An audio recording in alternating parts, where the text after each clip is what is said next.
Hi friends, এখন আমি আপনাদেরকে শোনাবো এসএসকে এমএসকে পার্শ্ব শিক্ষক বা অন্যান্য চুক্তিভিত্তিক কর্মীদের জন্য বিরোধী দলনেতা শুভেন্দু অধিকারী কি বলেছেন এবং তার পরিপ্রেক্ষিতে শিক্ষক নেতৃত্ব সিরাজুল ইসলাম কি বললেন।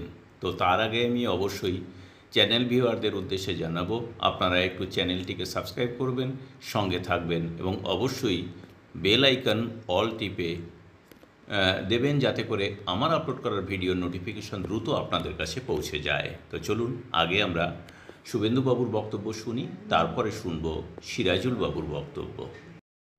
আপনারা অন্তত 20,000 টাকা করে বেতন দিন, শুধু সিভিক ভলেন্টিয়ার, ভিলেজ পুলিশ নয়, MSK, SSK, part timer, para teacher, প্রাণীমিত্র, আশা, আইসিডিএস, সর্বস্তরের ক্যাজুয়াল কন্ট্রাকচুয়ালদের ন্যূনতম 20,000 টাকা বেতন হওয়া উচিত।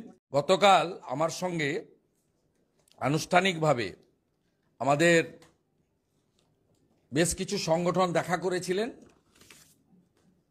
যাদের নেতা মহিদুলকে ভাঙিয়ে নিয়ে গিয়ে ভৃত্য বসুরা ভাবছেন আন্দোলন থেমে যাবে। পশ্চিমবঙ্গ চুক্তিভিত্তিক শিক্ষক প্রশিক্ষক শিক্ষাকর্মী যৌথ মঞ্চ, এর ভিতরে এমএসকে আছে, এসএসকে আছে,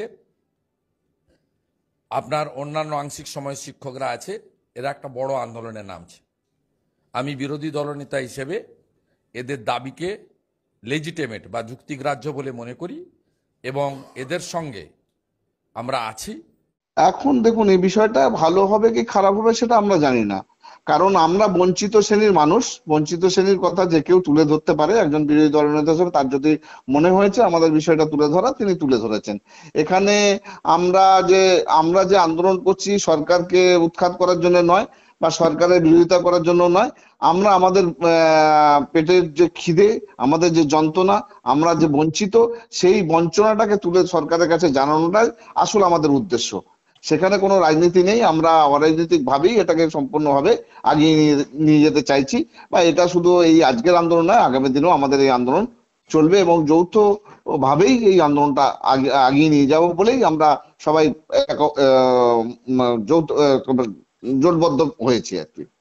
তাহলে এক্ষেত্রে আমরা দেখতে পাচ্ছি যে বিরোধী দলনেতা শুভেন্দু অধিকারী তিনি একটি সাংবাদিক সম্মেলনে এসএসকে এমএসকে এবং অন্যান্য যারা বঞ্চিত চুক্তিভিত্তিক রয়েছেন এবং সিভিক ভলান্টিয়ার প্রত্যেকের কথা তিনি তুলে ধরেছেন এবং বলছেন যে এদের কমপক্ষে 20,000 টাকা বেতন হওয়া উচিত।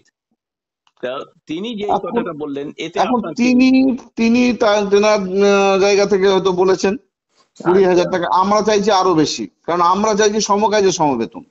আচ্ছা, আমাদের দাবি হচ্ছে সমকাজে সম, কারণ আমরা কাজটা যা করছি তাতে একজন শিক্ষকের যে কাজ সেটা নিয়ে কোনো সন্দেহ নেই, কোনো কম কিছু নেই। একজন হাই স্কুলের শিক্ষক যা কাজ করে আমরাও সেটাই করছি। তা আমরা তো দাবি করবো সমকাজে সমবেতন। হয়তো উনি ওনার দিক থেকে 20,000 বলেছেন, এখন সেটাও যদি হয় আমরা তাতেও স্বাগত, আমাদের কোনো অসুবিধা নেই তাতে। আচ্ছা আচ্ছা, কিন্তু আমাদের দাবি হচ্ছে সমকাজে সমবেতন। হ্যাঁ, অবশ্যই অবশ্যই, আরো বেশি, আরো বেশি অবশ্যই।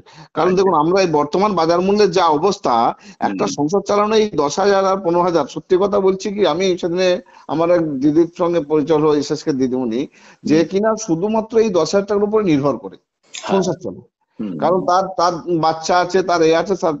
সত্যি 10,000 টাকা পেতে যখন 1 তারিখ থেকে 10 তারিখ হয়ে যায়, তারপরে 10 থেকে বেশি হয়ে গেলে তার যে খাওয়া জুটবে এরকম জায়গাটা থাকে না। কারণ সেই 10 তারিখের মধ্যে টাকাটা যদি সেই দোকানদার গুলোকে বাজার যেখান থেকে কেনে সেখানে যদি না পৌঁছাতে পারে, 11 তারিখ থেকে তারা টাকা দোকান সাদা দেয় না, তাদের তার খাওয়াটা হবে কিনা সন্দেহ হয়ে যায়।